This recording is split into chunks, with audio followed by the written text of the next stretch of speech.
Olá, meus amigos, eu sou a professora Roberta Queiroz e nós estamos aqui hoje para mais uma dica aí antes da nossa primeira fase do exame de ordem. Nossa dica de hoje é sobre a forma nos negócios jurídicos, um tema importante que teve recente alteração aí do Código Civil no que tange ao novo Código de Processo Civil. Pessoal, numa dica anterior, eu vim aqui e falei para você o seguinte: o negócio jurídico ele deve ser existente, válido e aí vai produzir os seus efeitos. É aquela escada pontiana, a tricotomia do negócio jurídico. Nesse ponto, eu quero que você se recorde que para o negócio jurídico existir, o que ele precisa? A melhor doutrina, aí liderada pelo nosso professor Pablo Stolze, ela diz o seguinte: para que o negócio jurídico exista, eu preciso de vontade, eu preciso de um agente, de um objeto e uma forma. Vontade, agente, objeto e forma. A forma é o meio pelo qual você exterioriza a sua vontade. Essa forma, ela é, via de regra, livre. A forma, ela é livre. Eu vou celebrar o meu negócio jurídico de forma livre. Eu posso fazer escrito, eu posso fazer verbal, eu tenho uma forma livre. Excepcionalmente, a lei pode exigir uma forma específica.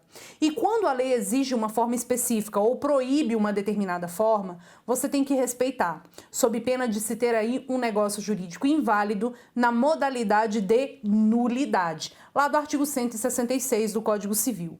Então observe que a forma ela é livre e nós temos algumas considerações importantes a serem feitas no que pertine essa forma. Vamos lá no material? Olha lá, acompanhem comigo. Pessoal, a forma, diz o artigo 107, a validade da declaração de vontade não dependerá de forma especial. Quer dizer, então, que a forma ela é livre, senão quando a lei expressamente a exigir. Estamos falando do elemento forma, o meio pelo qual você exterioriza a sua vontade. Os contratos, em geral, têm forma livre. Excepcionalmente, a lei prescreve a forma. Lá na nossa disciplina de contratos, existe um fenômeno chamado princípio do consensualismo. O princípio do consensualismo, ele te informa que os contratos são formados pelo consenso de manifestação de vontades. Quer dizer, então, que eu não exijo nenhuma solenidade para a formação dos contratos. Eu digo para você, aceita comprar o celular? Você diz sim, aceito comprar o celular. Nesse ponto, o contrato está formado. Então veja que a formação dos contratos não exige qualquer solenidade, basta a manifestação de vontade. Por quê, professora? Porque a forma é livre. A forma ela é livre. Eu posso manifestar a minha vontade de maneira verbal, de maneira escrita, por instrumento particular, por instrumento público. Você define. A forma ela é livre. Porém, quando a lei trouxer uma forma específica, você tem que respeitar. Porque se você viola a forma prevista na lei, ou mesmo uma forma proibida pela lei, você vai estar violando o artigo 166. E o 166 ele diz o seguinte: olha, o negócio jurídico será nulo quando houver violação da forma prescrita em lei ou proibida por lei. Tudo bem? Em relação à forma, nós temos duas considerações. Você tem a forma do negócio jurídico para fins de prova em juízo e você tem a forma do negócio jurídico para fins de validade. Para fim de validade do negócio jurídico. E aí nós temos dois dispositivos que entra aí a alteração do Código de Processo Civil. Vamos lá no material? Olha só. Dentro disso, nós temos a forma para fim de prova em juízo, aquela forma que você vai utilizar para provar que o negócio jurídico existe e é válido lá no processo judicial. E você tem a forma como pressuposto de validade do nosso negócio jurídico. Seja um, seja outro, nós temos dois dispositivos importantes. A forma como prova, ela é chamada de forma ad probationem. E a forma como validade é a forma ad solenimitatem. Observe aqui, nesse lado aqui da forma ad solenimitatem, o artigo 108. O artigo 108 ele diz o seguinte: não dispondo a lei em contrário, porque a forma via de regra é o quê, gente? É livre. A gente acabou de ver isso. A forma não depende de nenhuma solenidade. Ela é livre. A escritura pública é essencial à validade dos negócios jurídicos que visem a constituição, transferência, modificação ou renúncia de direitos reais sobre imóveis de valor superior a 30 vezes o maior valor de salário mínimo vigente no país. Então, observe que a forma para fim de validade do negócio jurídico, para que o negócio jurídico seja válido, ela é livre, mas quando envolver direito real sobre bens imóveis que tenham valor acima de 30 salários mínimos, a forma tem que ser por escritura pública.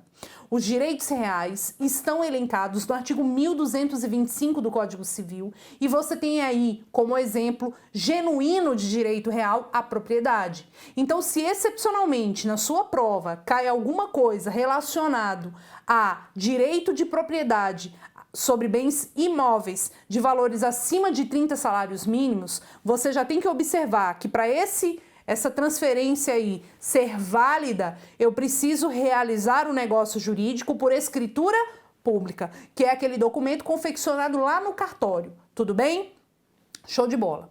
Agora, e essa prova, essa forma ad probationem? Essa forma ad probationem para fins de prova em juízo, porque a gente confundia muito esses institutos, a forma para fim de validade e a forma para fim de prova. Como que fica a forma para fins de provar em juízo aquele negócio jurídico? Por exemplo, eu ajuizei uma ação em que eu estou requerendo a de implemento contratual. Qual seria a forma para provar aquele negócio jurídico em juízo?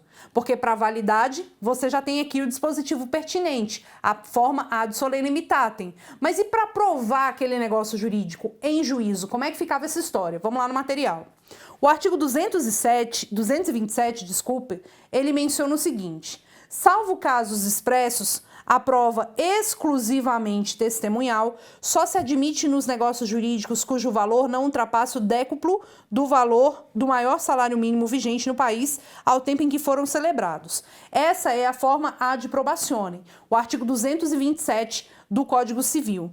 Só que nesse artigo 227 do Código Civil, você tinha a informação de que para fins de provar em juízo aquele negócio jurídico, você poderia utilizar a prova unicamente testemunhal somente se o negócio jurídico não ultrapassasse o valor de 10 vezes o salário mínimo vigente no país.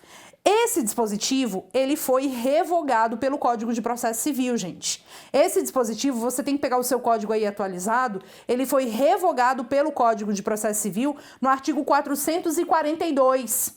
Porque o 442 agora, ele diz que a prova testemunhal é sempre admissível, não dispondo a lei de modo diverso. Podemos afirmar, então, que com a vigência do novo Código de Processo Civil de 2015, esse dispositivo foi revogado, ou seja, antes, para fins de prova, porque você sabe que o Código Civil ele também trabalha matéria de prova, antes, para fins de provar em juízo o negócio jurídico, a existência dele, nós tínhamos aí a possibilidade de utilizar a prova testemunhal, exclusivamente testemunhal, quer dizer, porque eu não tinha outro meio de prova, por exemplo, documental, eu utilizava a prova testemunhal para provar a existência de um negócio jurídico, mas eu só poderia usar essa prova testemunhal se aquele negócio jurídico não ultrapassasse 10 vezes o valor do salário mínimo vigente no país. E o Código de Processo Civil agora, com uma regra inovadora, diz: a prova testemunhal é sempre admissível. Então, o Código de Processo Civil revogou nesta parte o dispositivo. Então, dentro do direito civil, a gente não fala mais em forma ad probationem. Por quê? Porque o Código de Processo Civil diz, repito incansavelmente, a prova testemunhal será sempre admissível, mas para fins de validade, a nossa forma ad solemnitatem, ela continua valendo. Ou seja, quando você estiver discutindo o direito real do 1225, geralmente direito de propriedade, lá do 1225, tá? Quando cair na sua prova algum direito real discutindo esse dispositivo, vai ser propriedade.